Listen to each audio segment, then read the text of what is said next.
Maranata. Dá até medo quando a mamãe vai apresentar a gente, né?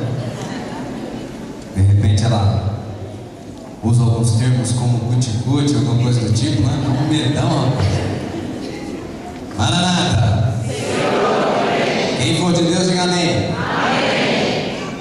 Hoje eu estou com a Bíblia do Samuel aqui. Então, se vocês ouvirem alguma coisa que vocês não gostarem, é culpa da Bíblia do Samuel. Se o sermão foi bonito, foi eu que preguei. Eu sou um filho dessa igreja e louvo a Deus por isso. E para mim é muito difícil controlar a emoção quando eu subo aqui. Já estive em auditórios muito maiores, mas quando eu venho na casa onde Deus me chamou para servir, é muito difícil controlar a emoção. Que é meu berço espiritual. E eu diria que vocês aproveitassem tudo de positivo que essa igreja faz por você, porque isso tem influência na sua salvação.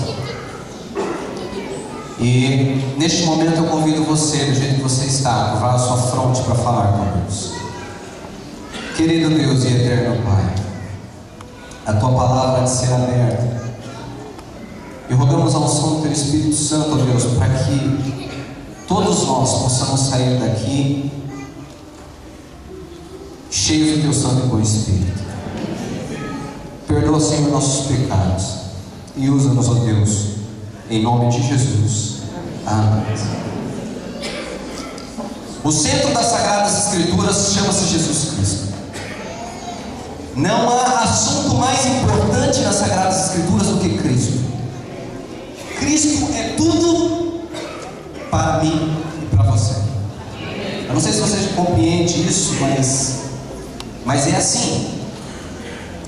Algumas pessoas no meio adventista têm se levantado contra a doutrina da Trindade. Queridos, eu não nasci na igreja, eu vim do mundão, era um filho do capeta lá, e Jesus Cristo enfiou a mão no fogo para me tirar e hoje eu estou aqui. Eu quero dizer uma coisa para vocês, irmãos. Não existe nada de mais sublime também, comparando-se igreja com igreja, do que as doutrinas dessa igreja, inclusive a doutrina da Trindade. Mas eu quero me ater a Cristo Jesus como centro das Sagradas Escrituras.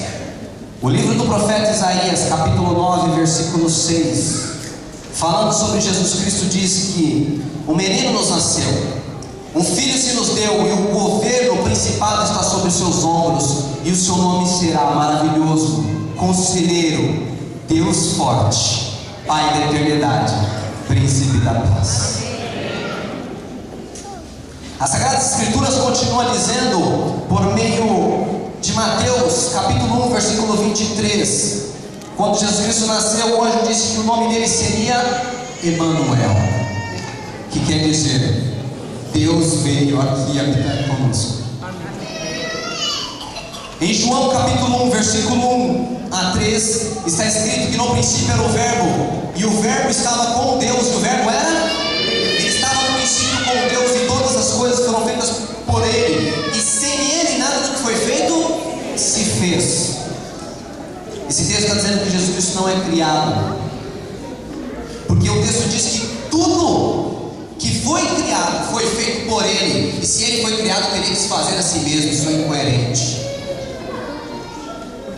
No livro de João ainda, capítulo 20, versículo 28, Tomé, um discípulo incrédulo, veja, o incrédulo dos discípulos, olhou para Jesus e disse, Senhor meu e Deus meu.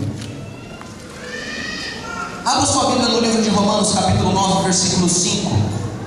Vamos acompanhar o que o apóstolo Paulo nos fala a respeito de Jesus Cristo. Romanos capítulo 9, versículo 5.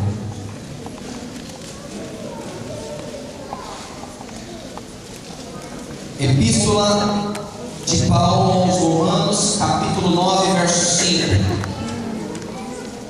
Está escrito, deles são os patriarcas. Romanos 9, verso 5. E deles descende o Cristo segundo a carne, o qual é sobre todos o quê? Deus bendito eternamente. Amém. Esse é o testemunho das Escrituras a respeito de Jesus. Quer dizer, um dos testemunhos, né? No livro de 2 Pedro, capítulo 1, versículo 1. 2 Pedro, capítulo 1, verso 1. A respeito do Senhor Jesus Cristo, Pedro diz, 2 Pedro, capítulo 1, versículo 1. 2 Pedro 1, verso 1. Simão Pedro, servo e apóstolo do Senhor Jesus Cristo, aos que conosco alcançaram fé igualmente preciosa, pela justiça do nosso quê? Deus e Salvador Jesus. Amém? Existem passagens difíceis da gente compreender. Abram suas Bíblias aí no livro de João, Evangelho de João, capítulo 17. Essa é uma passagem difícil a respeito da divindade de Cristo. João capítulo 17, versículo 3. Evangelho de João capítulo 17, versículo 3. Em sua oração ao Pai, Jesus Cristo diz assim, e ora: a vida eterna é esta, João 17, verso 3, que te conheçam a ti, ele apontando para o Deus Pai, que te conheçam a ti como o quê? O único Deus verdadeiro. Queridos, o único Deus verdadeiro tem quantos então? Um. E Jesus Cristo diz que é quem? Ele é o Pai. Ele diz que é o Pai. Olha só uma coisa interessante, que te conheçam a ti só como o único Deus verdadeiro, e, conjunção aditiva, somando duas coisas diferentes, e a Jesus Cristo a quem? Enviaste. Não parece que há uma diferenciação em que o Pai é o único Deus verdadeiro e Jesus Cristo é qualquer outra coisa menos Deus verdadeiro? Mas irmãos, Jesus Cristo usa essa expressão quando ele estava em sua forma humana aqui na terra, sendo o exemplo da humanidade. No livro de Filipenses capítulo 2, se você abrir lá depois, versículo 5 em diante, vai dizer que Jesus Cristo é igual a Deus, mas se humilhou, assumindo forma de servo, e na posição de servo foi obediente até a morte, morte de cruz. E nessa posição de servo, nos ensinando a ser servo, ele disse essa expressão. Mas olha que coisa interessante, o profeta João não escreveu um livro só na Bíblia. João escreveu ainda as 3 epístolas de João e o livro de Apocalipse. Abra sua Bíblia em 1 João capítulo 5, versículo 20. 1 João, lá perto de Apocalipse, capítulo 5, verso 20, para nós verificarmos que João sabia o que ele estava falando e que é exatamente esse o entendimento que nós temos que ter do texto de João 17, verso 3. Dá uma olhada em 1 João 5, verso 20. Está escrito: também sabemos que o Filho já veio e nos deu entendimento para conhecermos aquele que é verdadeiro, e estamos naquele que é verdadeiro, em seu Filho, Jesus Cristo. Este, que é Jesus Cristo, este é o que? O verdadeiro Deus. O mesmo texto utilizado em João capítulo 17 para se referir ao Pai, que ele diz que é o único Deus verdadeiro, o mesmo João escreve que é um título aplicado a Jesus. Ele é o Deus Todo-Poderoso. Tito capítulo 2, versículo 13.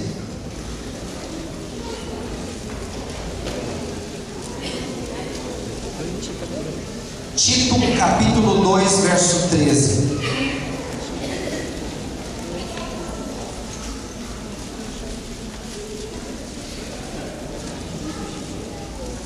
Está escrito, Tito capítulo 2, verso 13: aguardando a bem-aventurada esperança E o aparecimento da glória de quem? De Deus. Do nosso grande Deus e o que mais? Salvador E Cristo. Salvador de nós. Quem é o Deus Salvador? Cristo Jesus. Jesus Cristo. Nós louvamos a Deus porque temos uma doutrina que nos explica isso, temos livros aí. Se alguém não se aprofundou nesse conhecimento, é exatamente por não ter ido buscar conhecimento, como disse o profeta: o meu povo perece por causa do quê? Falta de conhecimento. E queridos, conhecimento é uma coisa que você tem que buscar por você mesmo.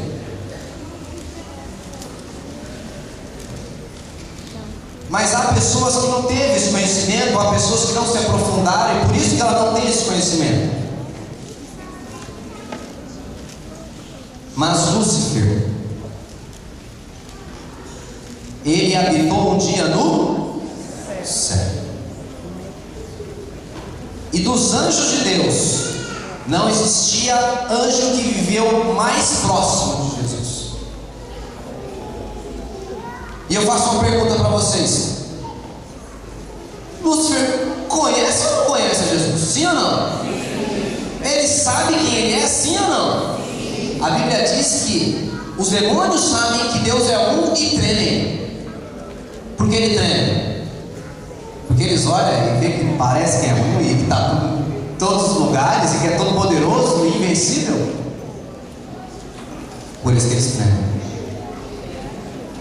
Mas por que eu estou fazendo essa introdução? Porque o texto que a gente vai estudar é Mateus capítulo 4. E agora estamos preparados para a gente compreender um pouco da profundidade da passagem que nós estudaremos aqui essa manhã. Mateus capítulo 4 é a tentação de Jesus. Mateus capítulo 4.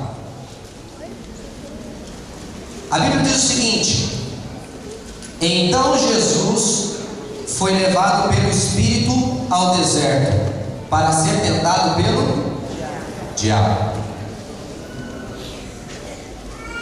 Depois de jejuar 40 dias e 40 noites, Jesus teve fome. O tentador chegou-se a ele e disse: se tu és filho de Deus, manda que essas pedras se transformem em pães. Quem está tentando aqui Jesus? Quem está tentando Jesus? Satanás. E Satanás é o antigo Lúcifer, aquele que viveu no céu, próximo de Jesus. Ele sabia ou não sabia quem era Jesus? Sabia. Ele sabia que era o Deus Todo-Poderoso, Criador dos céus e da terra, sim ou não? Ele sabia que a primeira pessoa que ele conheceu no universo foi o Senhor Jesus? Sabia não? Sim ou não? Sim, mas diz a palavra de Deus que ele teve coragem de se achegar a Jesus e tentar Jesus. Sim ou não? Mas mesmo sabendo que ele é Deus Todo-Poderoso, Criador dos céus e da terra, sim ou não? Mesmo sabendo que ele era o Verbo que estava com Deus e que é Deus, sim ou não? Agora eu quero fazer uma pergunta, mas essa pergunta é mais reflexiva, é mais para você pensar do que tudo. Será que o diabo vai ter dó de te tentar? Não. O que você acha? Você acha que quando você estiver no seu casamento, o diabo fala assim: aqui é um lar cheio de Deus, cheio de Espírito Santo, eu nem vou tentar lá. Você acha que é isso que ele vai fazer? Você acha que o diabo, quando vê os jovens namorando, ele fala assim: eu não vou interromper o relacionamento, então eu vou dar um passeio aí enquanto eles namoram, depois eu vou tentá-los. É assim que ele faz? Será que ele fala assim: não, o Sérgio agora e o Herbert estão cuidando do departamento musical aqui, instrumental da igreja, e eu não posso mexer com os ministros de Deus da música? É assim que ele vai fazer? Ou ele vai fazer aqui, acho que o irmão aqui orando, né? Está se formando, ó, qual o nome do irmão? Adevaldo. O Adevaldo está estudando teologia.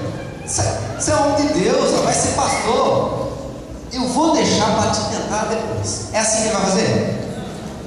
Queridos, o diabo não tem dó. Há um tempo atrás aí, eu vi uma reportagem, você reportagens só mostram desgraça, né? Mas eu vi uma reportagem de que uns ladrões tiraram a família do carro e eles caíram para dentro do carro, só que o menininho enroscou o pé no cinto de segurança, eles bateram a porta e saíram arrastando o menino. O diabo não tem dó. Você viu lá aquela boate lá em Santa Maria, lá, e colocou um bocado de gente lá e tocou fogo. No tsunami que aconteceu na Indonésia, lá naquele país lá, dedicado a Satanás, ele mandou foi água para cima do povo lá, 300 mil pessoas de uma vez só. Ainda coloca a culpa em Deus. Ele não tem dó, e ele vai me tentar e tentar a você, não tenha sombra de dúvida.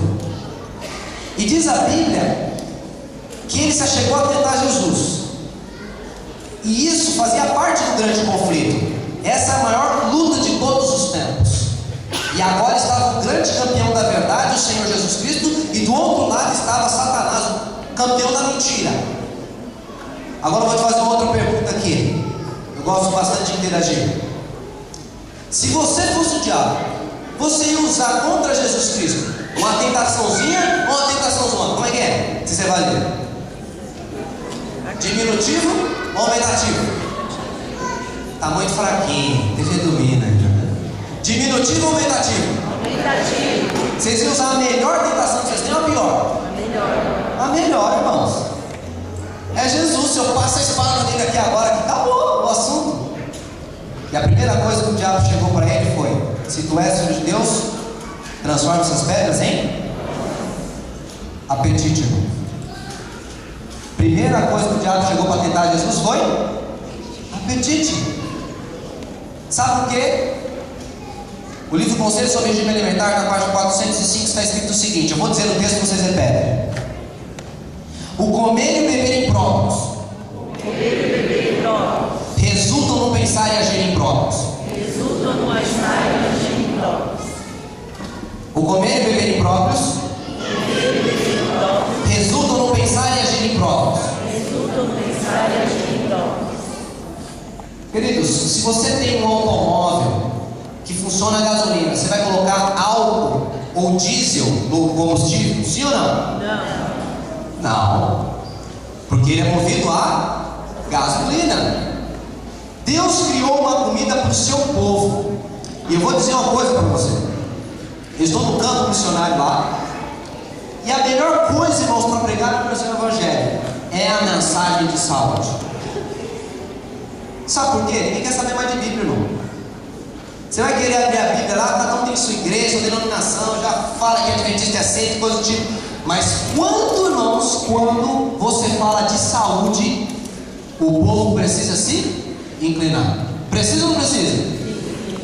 Essa semana eu estava pregando o evangelho, indo de casa em casa. Cheguei na casa e era um homem que ele era promotor, sei lá, um camarada mais alto lá do fórum. Ele tinha se aposentado até mesmo nessa semana. E eu só conhecia de falar, não sabia quem era. E aí o homem, eu fui apresentar um DVD para ele, que eu estava dando um DVD de casa em casa.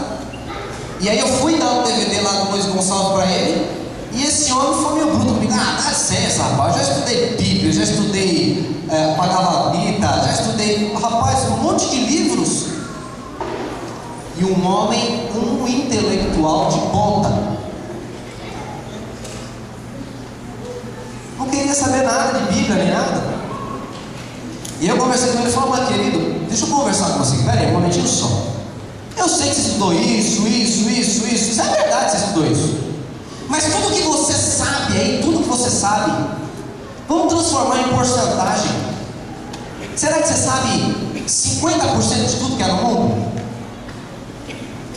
Não. 1%? Não. Mas vamos te dar 5%. Você concorda comigo que tem 95% de coisa que você não sabe? Falou sim. Será que o conhecimento de Deus e o conhecimento que eu tenho apresentado não esteja dentro desse 95% que você não conhece e precisa? Rapaz, eu estou aqui fazendo trabalho de saúde com o povo e tal. Não quero mal para ninguém não, só quero te dar um presente. Quando eu falei de saúde, esse homem começou a desinvestar e falar de saúde e tal, tudo. Ele é terapeuta naturalista. E aí começamos a conversar, o homem é hindu. E aí, irmãos, eu comecei a falar de saúde para esse homem. E ele perguntou: de que religião você é? Adventista do sétimo dia. Quando eu falei de Adventista do sétimo dia, esse homem abriu um sorriso desse tamanho e falou assim: os Adventistas do sétimo dia em questão de saúde são imbatíveis. O problema é que nós somos bons de teoria. Esse é um grande problema. E a primeira tentação que o diabo fez para Jesus era em relação ao apetite. Deixa eu dizer uma coisa para você: se você não tem cuidado do seu apetite, comece a cuidar, irmãos, porque ainda dá tempo. Porque senão você vai se prejudicar espiritualmente. Isso não é uma ofensa não, meu querido. Isso não é uma ofensa não, estou falando com convicção. Cuide da sua alimentação. Deus tem livros maravilhosos para essa igreja a respeito da alimentação. Preocupe-se com isso. Aqui mesmo, já subiu nesse púlpito aqui, o Silmar Cristo veio aqui? Já veio aqui, não veio? Veio ou não veio?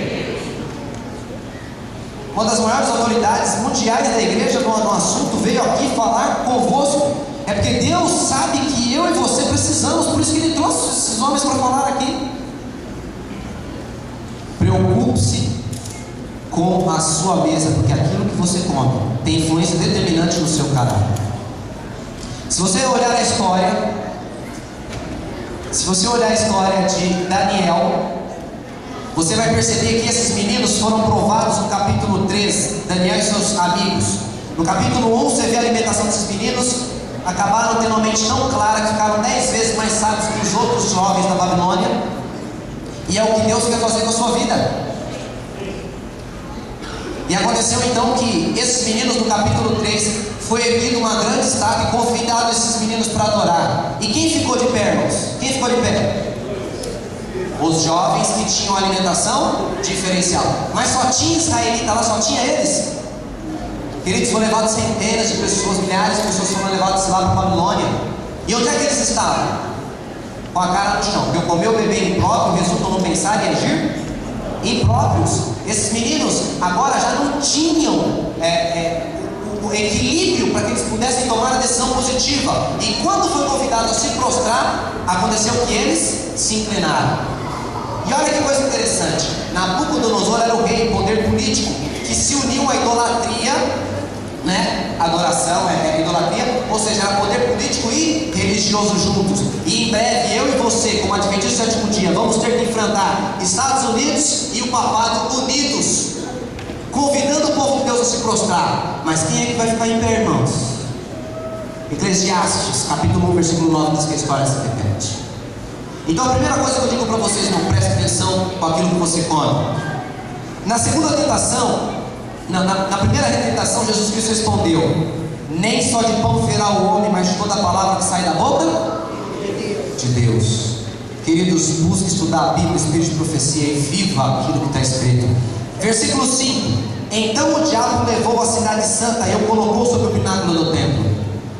O diabo pegou Jesus nos braços aí e foi levando até o pináculo, colocou Jesus sobre o telhado da igreja e falou assim: atira-te daí para baixo, porque está escrito: aos teus anjos dará ordem de respeito para que te guardem, e eles te sustentarão nas mãos para que não tropece em alguma pedra. O diabo citou Bíblia, sim ou não? Sim. Meus queridos, eu preciso saber a Bíblia mais que o diabo. Por quê? Porque quando ele for te tentar, se você sabe menos que ele vai te enganar.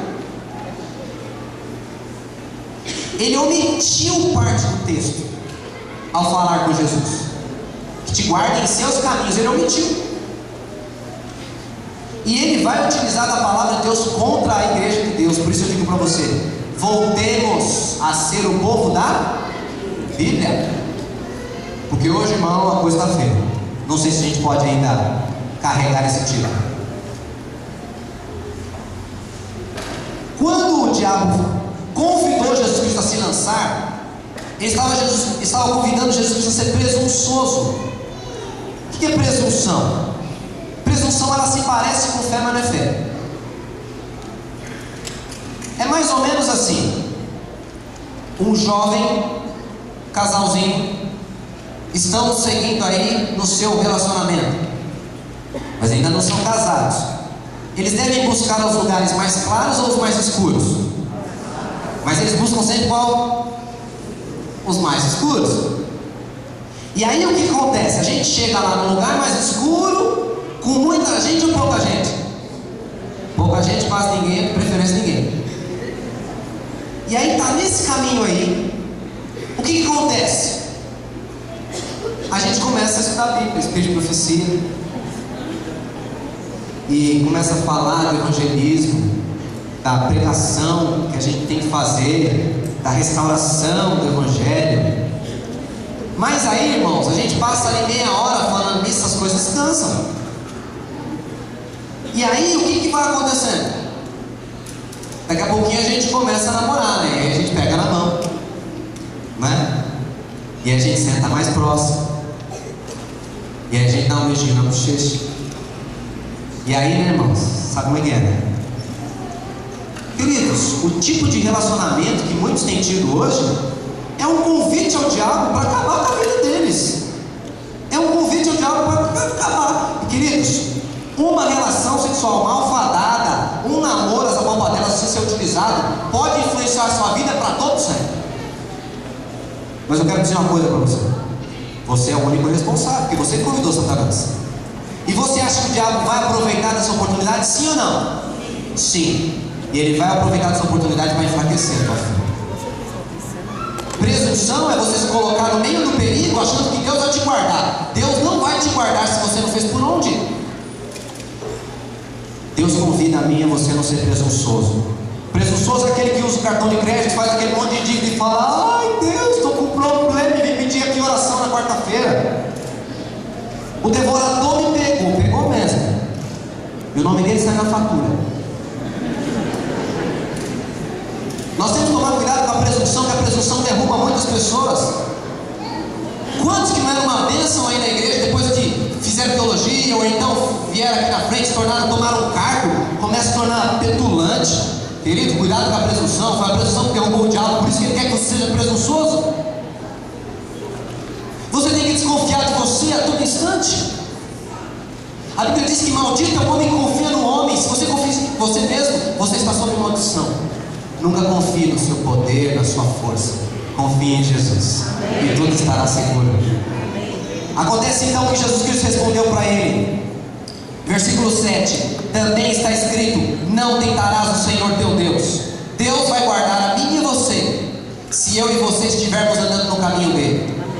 Não pensa você, adventista do sétimo dia, que fica trabalhando na sexta-feira e passa alguns minutinhos que Deus vai perdoar você. Querido, abre o teu olho. Se hoje, no tempo de paz, você não está conseguindo ser fiel, amanhã, quando colocarem a espada no seu pescoço, perguntar se é sábado ou domingo, o que você acha que você vai escolher? Se no tempo de paz você escolheu errado, no tempo de guerra muito menos, irmão, porque vale a sua vida.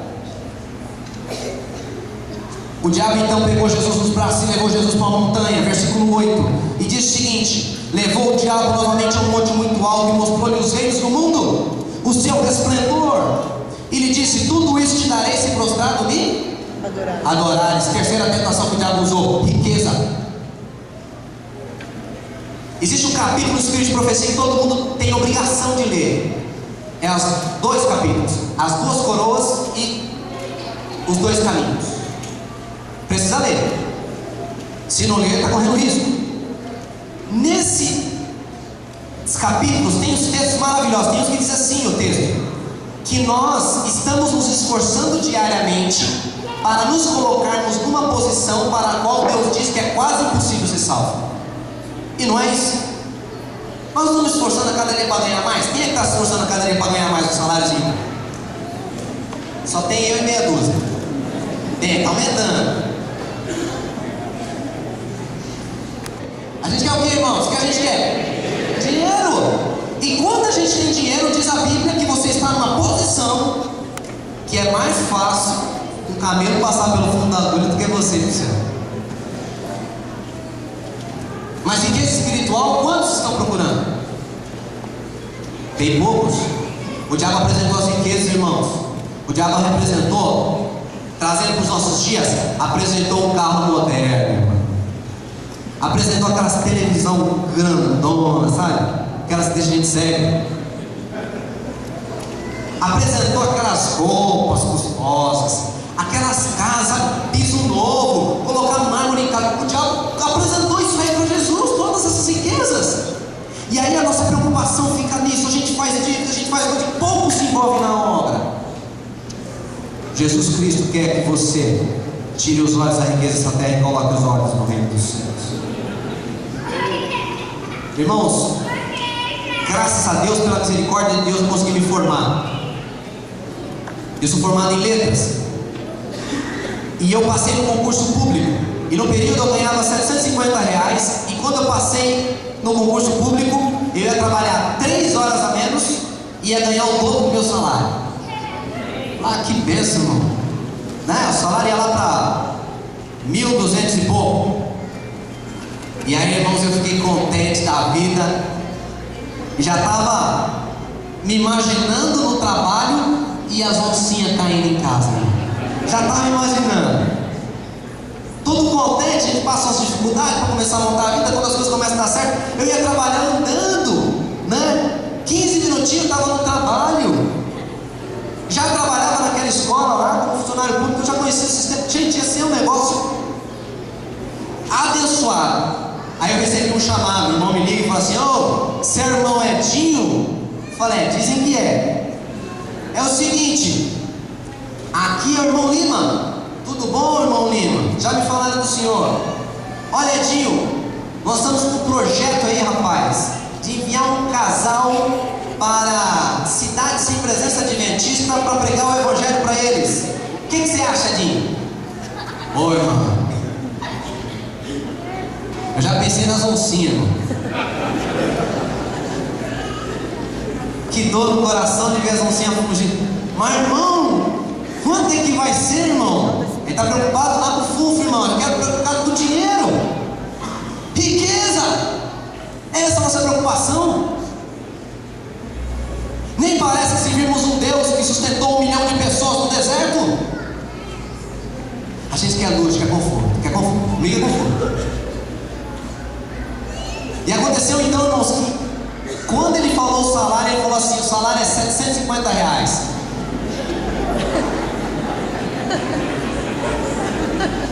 Ai, irmão, já vi a porta aberta e a onça indo embora. E agora eu tinha que tomar uma decisão. Eu tinha que tomar uma decisão. Ou eu servi o reino de Deus, ou eu servi o reino desse mundo. Ou eu fui chamado para amar Jesus Cristo e colocar Ele em primeiro lugar na vida. Ou eu fui chamado para que eu pudesse largar as minhas redes para pregar para Jesus Cristo e salvar almas para Ele. Ou eu fui chamado aqui para ter conforto. Irmãos, eu comecei a olhar no espelho e enxergar que o Éder era um hipócrita. E que o Éder estava preocupado na realidade com essa terra e não com o reino de Deus. Se você olhasse na fatura do Éder, você ia verificar que o Éder estava preocupado com o reino da terra. Mas eu olhei para minha esposa e falei: nega, vamos orar, vamos. E nós oramos. E eu falei: nega, acabei de receber um convite assim, assim, assado. Graças a Deus que a minha esposa deve ser doida, porque primeiro que casou comigo, né? Segundo, que ela falou: vamos embora fazer a obra de Deus, homem. Irmãos, eu tinha 2 filhos adotivos na época. A minha filha ficou internada. Uma bomba. Meus filhos acabaram tendo que ir embora porque as mães apareceram do nada. E nós entendemos que era o chamado de Deus, onde ela estava preparando o caminho para que nós pudéssemos ir. E aí nós fomos fazer o trabalho. Quando eu cheguei no campo, ouve isso aí. A minha filha nasceu com insuficiência renal crônica. Queridos, eu não sou melhor que ninguém não. E como você, eu entrei nessa igreja, foi para ser crente meia boca não, para ser fiel. Irmãos, graças a Deus, temos buscado servir ao Senhor. E de repente eu olho a minha filha quase morre e nasce com um rim só funcionando e metade dele. Menos da metade, funcionava 30%.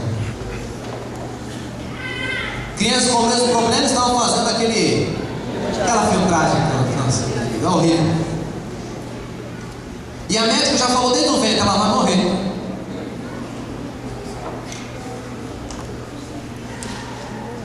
Mas por que que eu, servo de Deus, fazendo tudo o máximo e acontece uma miséria dessa? Gente, existe um texto do Espírito de Profecia, na verdade, ele se repete em vários livros desejados, Atos dos Apóstolos, vários. Profetas e Reis, ele diz assim, eu vou dizer o texto, vocês repetem o texto.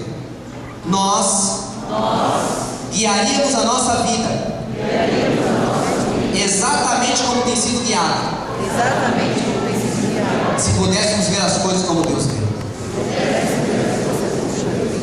A gente é ceguinho, irmão, a gente não enxerga nada, a ovelha enxerga mal. Mas Deus que olha para a mulher de cima, Ele sabe o que é necessário. Olha só que coisa tremenda. Nós fomos lá para a cidade de Bueno Brandão. Chegamos lá, estava ganhando aquele saláriozinho. Mas em pouco tempo já, a assistente social já foi em casa para saber quem era e tudo mais. E aí então ficou sabendo que a minha filha tinha insuficiência renal crônica. Abriu lá uma plaquetinha e falou assim: ei, a enfermidade dá direito a um benefício. E o dinheiro do benefício somado é exatamente o salário que eu ia ganhar aqui como professor. Deus é o Deus do ouro e da prata. E o que Ele precisa não é que você se entregue aos prazeres, ou às riquezas, ou aos estudos do mundo. Não estou dizendo que isso é pecado. O que Ele quer é que você coloque Ele em primeiro lugar. Em primeiro lugar no seu namoro. Se você quer ter um casamento abençoado, comece a namorar direito agora. Pare de fornicar, namoro essa papadela, para com isso. Jovem, se você quer ser um cristão de fato e verdade, cuidar dessa igreja no futuro, quando esses homens de cabelo branco deitarem a sepultura, você precisa hoje começar a estudar a Bíblia e Espírito de Profecia. Sai um pouco do Facebook. Não sai não. Utilize o mesmo tempo que você gasta no Facebook para fazer estudo da Bíblia e estudo do Espírito de Profecia. Se você fizer isso, irmão, já estamos satisfeitos. Pode ficar 4 horas no Facebook. Fica mais um pouquinho, fica às 8. Porque depois você vai ter que pagar 8 horas de estudo da Bíblia. Aí eu quero ver se o Espírito Santo não vai descer, se essa igreja não vai reavivar, se essa Coab não vai tremer com a igreja de José Bonifácio. Se nós não vamos nos multiplicar em pequenos grupos para tudo quanto é lado. Em cada rua de igreja aqui tem igreja adventista sétimo dia, porque pessoas dessa igreja se entregaram para Deus. Deus precisa que você reavive a sua vida. Deus precisa que você chame Jesus Cristo para habitar no seu lar. Ao invés de colocar o seu filho no karatê, na capoeira, na dança, aí coloca o seu filho para estudar lição de escola sabatina, estuda com ele. Ame seus filhos. Você, mãe, está correndo atrás de emprego, coisas do tipo, deixando seus filhos em casa. Deus vai cobrar de vocês. Não é pecado as mães saírem, não, mas se ela negligenciam a questão dos filhos, que é a coisa mais importante desse mundo. Cadê os nossos jovens que se levantaram? Gente, essa igreja foi fundada com jovens e Deus precisa de você, irmãos. Já passei do tempo há muito tempo. E eu quero dizer uma coisa para você. Jesus Cristo disse: só o Senhor teu Deus adorarás, e só a Ele servirá. Fala assim: diabo, vai embora. Se você adorar Jesus Cristo de verdade, você tem a autoridade de Deus para mandar o diabo fora do seu lar. Seu casamento que está uma porcaria vai melhorar. Seu relacionamento, namoro que não reflete o caráter de Deus vai melhorar. Até mesmo sua vida financeira vai melhorar. Sabe por quê? Porque Deus quer que você entregue tudo para Ele. E Deus precisa de homens de dinheiro que investem na causa também. Que Deus abençoe você. Que a paz do Senhor Jesus Cristo inunde teu coração. E nesse momento eu quero convidar vocês a se colocarem em pé. Eu quero convidar vocês a se colocarem em pé. E eu quero fazer um desafio para você. O desafio é o seguinte. Veja, um desafio super simples. Você, como servo de Deus, vai começar a fazer um culto na sua casa com a sua família todos os dias. E todos os dias você vai pregar o Evangelho para uma pessoa só. É difícil? Sim ou não? Querido, eu estou convidando a fazer a obrigação. Que você aceite esse desafio e você vai começar a ver a diferença que vai acontecer nessa igreja. Nós vamos cantar o hino de número 172. Esse hino ele fala ao meu coração e eu sei que ele vai falar ao seu. Jesus Cristo vai falar ao seu coração. Ele vai dizer para você que esta manhã: para de dar desculpa, de ter dó de você mesmo e seja um crente fiel. Você vai ver, irmãos, que vai ser uma bênção na sua vida. E essa é a igreja, em nome de Jesus, é o nosso desejo. Amém.